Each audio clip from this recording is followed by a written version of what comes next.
I'm very excited to introduce our next speaker. We're about a little over halfway through the programming for today. Our next speaker is Jose Calderon.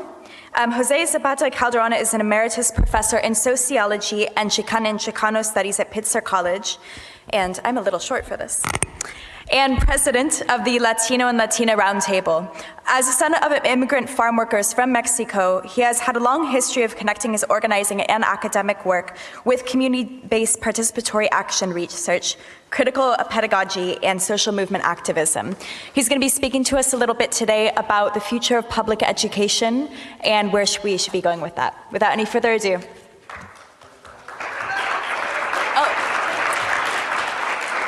And I would ask that all of you feel comfortable, come a little bit closer up to the front, as it makes a better shot that way. Okay. So thank you so much. Pues le quiero dar muchísimas gracias a Emily Williams, gracias, y a Gary Laito, los coordinadores de esta conferencia. Aunque nomás somos unos cuantos, ¿verdad? El carácter de esta educación es algo que necesitamos, ¿verdad? ¿Sí? Yo creo que no es un accidente lo que vemos por toda la nación, el desarrollo de un movimiento que quiere parar la exclusión que en este momento estoy practicando. Es verdad que nuestra juventud, nuestras comunidades oprimidas están llamando por un cambio sistemático, ¿verdad? Una transformación de este sistema que tiene una historia de racismo y opresión que ha excluido. Bueno, en este momento estoy excluyendo muchas personas, ¿verdad? ¿Cuántos de ustedes me entienden? Bueno, a todos ustedes les vamos a dar una A por el día y los demás va a ser una F, ¿verdad? And I could continue talking. In fact, I did that to a class at Pitzer for half an hour. And there was this young student in the front who was writing, and she didn't know. I told the class, because I was talking in Spanish, miren esta mujer enfrente, qué enojada está. So the whole class was looking at her, and she got up and real upset and went and reported me to the president. And the next day I had to go and explain to the president what had happened. And then I invited her back to the class, and we had a real good discussion that she couldn't even handle 1/2 hour of what many young children live their entire lives, right? I was one of those kids. I came from Mexico at the age of 7 with grandparents who were farm workers all their lives. They died not knowing a word in English. Luckily, in the first grade, I had a teacher, Mrs. Elder, who, this is before bilingual education, who stayed with me and taught me English. She pretended to want to learn Spanish, so she'd point to the door, and I'd say door, I'd say puerta to her, and she learned puerta, and I learned door. And if it wasn't for her, I wouldn't be here. In fact, when I was at the University of Colorado in my senior year, I went back and did a paper on 7 other young Chicano students who started in the first grade, and all of them dropped out. And not one of them went beyond the level of truck driver, tractor driver. One died in Vietnam, and one was a waitress. I mean, it was really an example of, in sociology, what we call stratification, and what our school systems often do. And it's in that context that I want to talk to you today. What really changed my life was when I graduated from the University of Colorado. We're old guys, right, Howard? In 1970, I was vice president of student body. The character of our workshops at that time in teach-ins, I led 10,000 students on strike at the University of Colorado. We took over the entire campus. There were no finals that year, and we had teach-ins for 2 weeks. We had classes. We really transformed. So what I was saying in Spanish is that, it's the people who are here are the ones who are really interested and really care. But there is something happening in this country. I just read an article about the new millennials. You know, a lot of new millennials don't keep jobs very long. But they're finding out that the reason is because if those jobs do not go with their principles and their values, they'll go somewhere else. That money is not as important as it was, or just material things, or selfishness, or greed.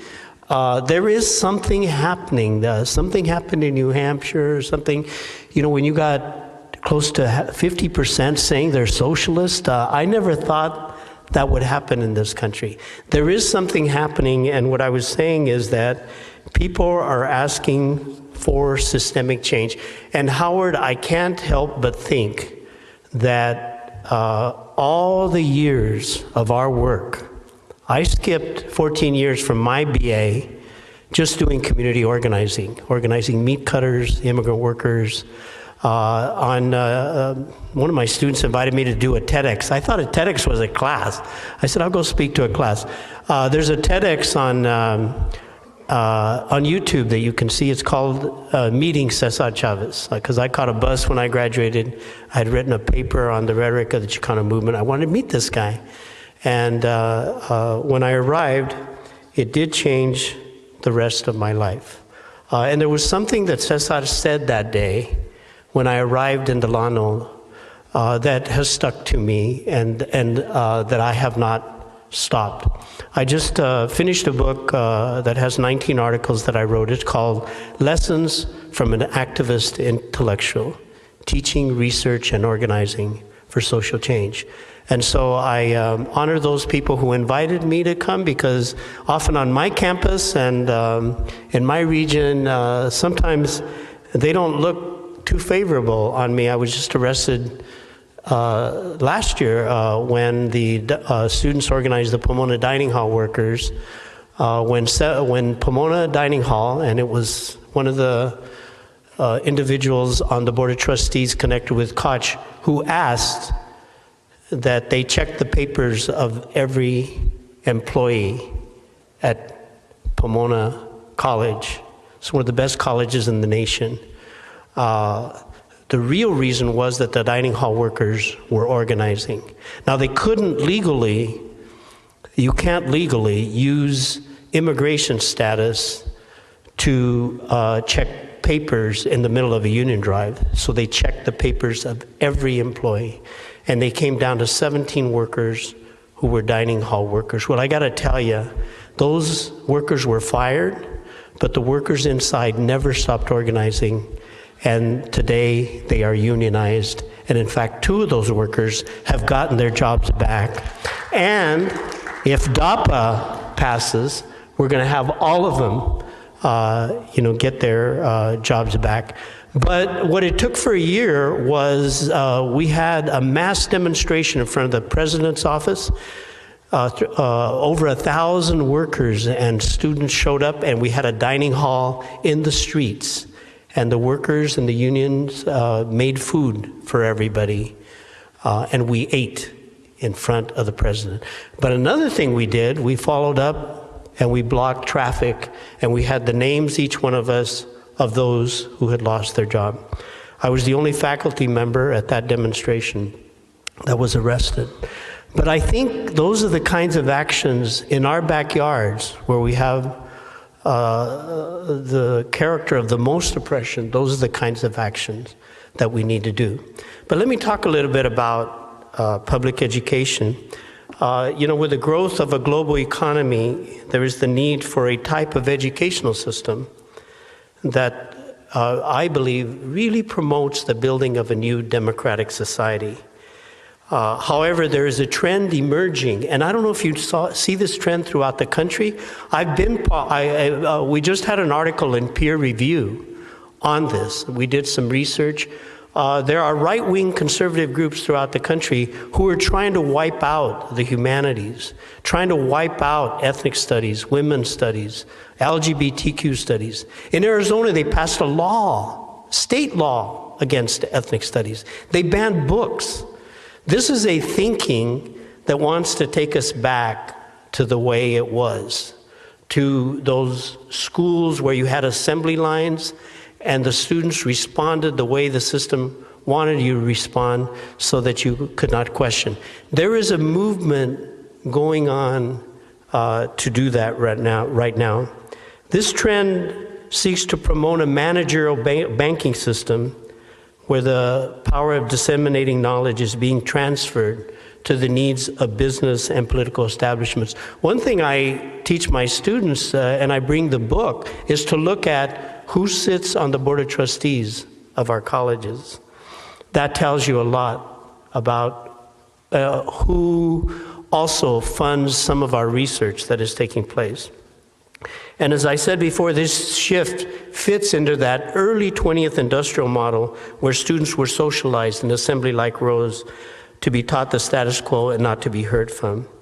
And now we have, this isn't separated, the promotion of standardized tests and quantitative methods that evaluate the performances of both teachers and students. You know, creating a space and what is a diminishing space to take away the creativity of building democratic bridges. This trend is characterized by the growth of for-profit corporate charter schools and companies who are redefining the meaning of education by taking money out of public schools. In the debate over the state of the educational system, unfortunately, many taxpayers and many of our own students and many of our professors or communities have been led to believe that the issue is only about the quality of our teachers and not about poverty, not about racism, not about the structural inequities that many of our underrepresented students and their families confront every day in their communities. And brothers and sisters, there is no getting around that in many of our cities, half of all Black and Latino young people are not graduating from our high schools, and that most are finding themselves on the unemployment lines, in poverty, or most of them in jail. Einstein once said that every child is born a genius, and I truly believe that. But we all know how easily this capacity can be taken away after birth. Think of the mother working the fields in her 8th month of pregnancy of who I knew, and pesticides swarming all around her, deciding whether that child is going to be born with hands, with legs, with the brilliant mind of our generations. Think of the child who is born without access to good nutrition, good health care, and immigrant parents who work double shifts without the time needed to fully care for the needs of that child before and after school. Think of the young woman who is scorned in school for not being able to speak English, scorned for having an accent, and the young man and young woman bullied because of their sexual orientation. There are structural issues here, and that is why we have to fight for structural solutions, systemic solutions, such as supporting the campaign for healthy kids, healthy minds. For we know that the success of our students is also tied to the state of their health and the conditions in their homes and in their communities from where they come from. Of course, there are those who think that the success of our educational system can be done just by changing the curriculum or improving our teacher training. There are others who hail the growth of charter schools and advocate voucher systems to solve the problem. What we already know is that these efforts have been attempted and that there are consistent flaws in their implementation. We know that the method of standardized testing has resulted in minimal improvements. And we know that charter schools, all the studies show, overall, are not doing any better than public schools. And in fact, they're educating fewer English learners and special needs children and contributing to racial segregation. In this realm of thinking, there are those who advocate that low test scores are caused by bad teachers, and that if you get rid of the bad teachers, all students will get high test scores. Isn't that the thinking, right? The reality is, as we know, the teachers do not give tenure to themselves. Instead of acknowledging that test scores are highly correlated with family income, instead of acknowledging the structural issues of large class sizes, the lowest per pupil funding rates of K-12 schools in the nation, the decrease in programs and services for students with the greatest needs, the rise in tuition and fee increases in our system of higher education, and the limited access to public preschool, instead of acknowledging these structural issues, there is a trend, particularly a neoliberal right trend, that opposes any vision for transformation of public education that deals with the structural issues. We know that the improvement of education will not be done through laws that blame all teachers, campaigns by privately funded corporations, and solutions that leave out the economic, the resource, the racial, and the historical factors, the foundations of many of the problems in our educational system.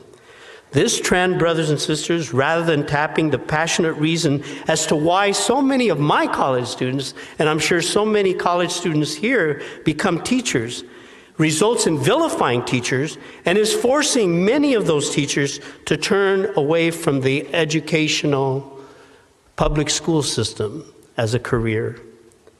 The real issue, we know, is not the quality of education, but it is the issue of inequality.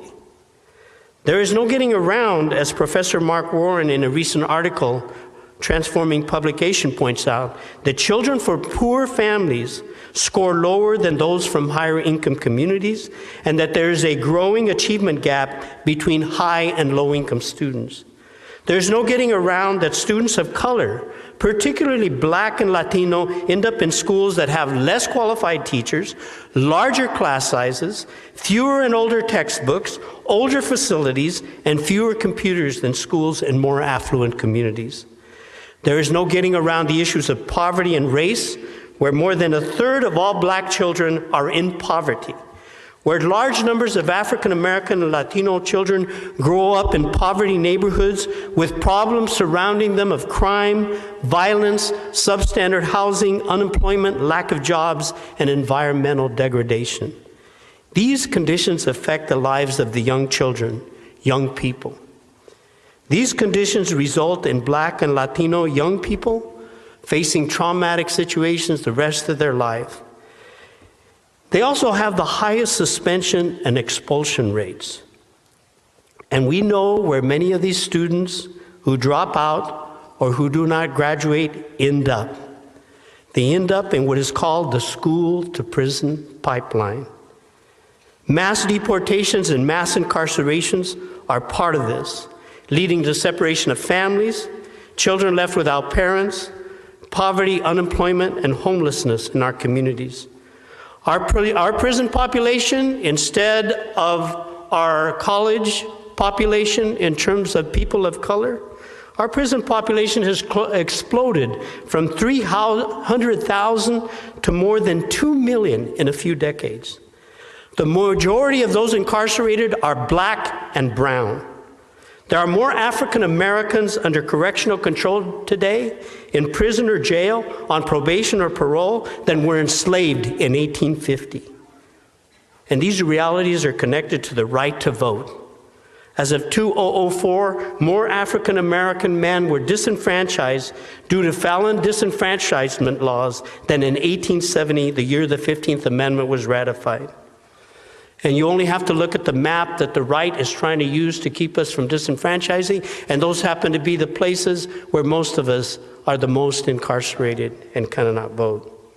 And we know the outcomes, and the outcomes with a felony conviction. We know that these young people cannot get a job when they get out, and they cannot vote. I was on the LA County Board of Education, and I was surprised to find they didn't keep recidivism rates in the camps. We forced the recidivism rates to happen. And you know what we found is that most of those kids were coming back. They were coming back. With so many problems being faced by our society, then, brothers and sisters, there is the need for coalitions to develop between our parents, our teachers, our students, our unions, our community-based organizations, and advance new forms of research learning that you can do and practice that can help to develop a leadership in the future that takes up the structural issues that I'm talking about. Brothers and sisters, we do have to change our schools. We do have to change the media portrayal of our Black and Latino brothers and sisters, and the low expectations and the bias, the blame of parents attitude, that some of our teachers and administrators have of our people of color as a result of some of these stereotypes. We have to change that in our schools. We do have to change the reality of geographic segregation and the amount of resources that go to higher income, upper middle class schools, resulting in these students having less expulsions and higher graduation rates, having privilege, having pathways to higher education, and ultimately higher incomes and better jobs. We do have to change our schools, but we also have to change how they interact and deal with the communities of inequality from where many of our students are coming from. Yes, we have to do this by accepting the reality of geographic segregation, and that our focus also has to include organizing against all forms of racial segregation and taking up the real issues in our communities where our students are coming from, the issues of housing, the issues of development, jobs, health, and immigrant rights. This is why in my work, we're in unity with a movement to amend Proposition 13 in California, so that while homeowners and small businesses can be protected against escalating property taxes, that large businesses be properly assessed based on the fair market value of their properties, and that there is equality in ensuring equality of resources in all school districts, regardless of where they are located. I just read an article in NPR today, why America's schools have a money problem, and especially those segregated schools. You know what that article stated? It stated that 13 states are defending themselves in school funding lawsuits. Lawsuits that in one way or another are arguing that the school funding system that depends on local property tax revenue is fundamentally unfair to poorer districts. We need a movement then, brothers and sisters, an educational justice movement, the seeds of which are already we are beginning to see among young people nationally, among teachers, among parents that are focusing on both changing schools from within, but connecting to the larger issues of poverty, racism, and inequality. And I'm glad John Nolte is here. He's on the city council in Pomona. We have developed a coalition in the city of Pomona that is 70% Latino, 10% Black, and 7% Asian, where we have developed grassroots efforts in dealing with the gang issue by developing an economic justice plan that includes the capacity building strategies of quality jobs, housing, health, education, and preschool after school programs. More recently, we have brought Pomona Unified School and city officials together with parents, students, and our community-based organizations in joining together to implement the concept, this is a John Dewey concept of community schools.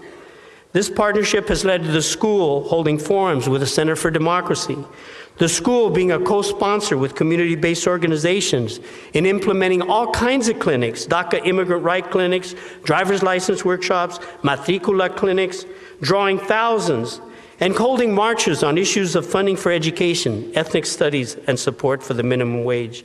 And more recently, and I ask you to support this, our coalition has endorsed and is actively organizing support for SB 1050. This is a bill that was introduced by Kevin De Leon, who is the Senate Pro Tem. Kevin De Leon was one of my students at Pitzer College, which if passed, SB 1050 will help to level the playing field and create a pipeline of educational opportunity and success for K through 12 public school students, especially those who are low income, with 58% who are from low-income families in this state in our schools. And that includes English learners and foster youth of all backgrounds. Our support for these initiatives to finish, brothers and sisters, needs to be based on an educational justice movement that is proactive in our schools, that is based on a type of teaching, learning, and organizing where there's a passion for creating spaces of equity, but where at the same time is connected to the issues of poverty, racism, exclusion, and inequality in our communities, where students are exposed to a curriculum that does not just deal with the problems in the society, but that looks at the systemic and structural aspects of inequity, that brings to center stage the contributions of communities who, because of poverty, racism, sexism, classism, or homophobia, have historically been excluded from our textbooks, and that involves students in working alongside excluded communities on common projects to implement transformative change. And as we seek to develop these coalitions, brothers and sisters, it is important for us to look forward to new ways of carrying out democratic forms of building, curriculum building in our classrooms. That includes a vision that goes beyond the measurement of the quality of one's capacity merely on standardized testing, to one that allows for the fullest potential creativity and capacity of our students, of our teachers, of our parents, and community leaders, to connect new models of democratic participation in our communities that help in advancing a more democratic and just culture. We know that there's no secret to reaching this level, and that it takes our organizing efforts and the support of each other to change the structural obstacles. Whether the optimal possibilities can come to be realities for our children, for our brothers and sisters in the future, has a lot to do in whether we are willing to be engaged in our communities in advancing an educational justice movement locally and nationally, so that the resources, leadership, and changes that are needed truly meet the needs of our communities, our children, and our parents. To build that strong movement for the future of public education, brothers and sisters, we need you to get involved in building a new system that ensures that the priorities of this country are not just about profit for a few, but are about sustaining and ensuring the resources necessary for the many. Let us cultivate together then, so that our families, so that our future generations have the type of high-quality education, employment, nutrition, healthcare, and caring that are the foundations of why many of our students are dropping out, being excluded, and ending up in a pathway that is school to prison. Thank you, brothers and sisters.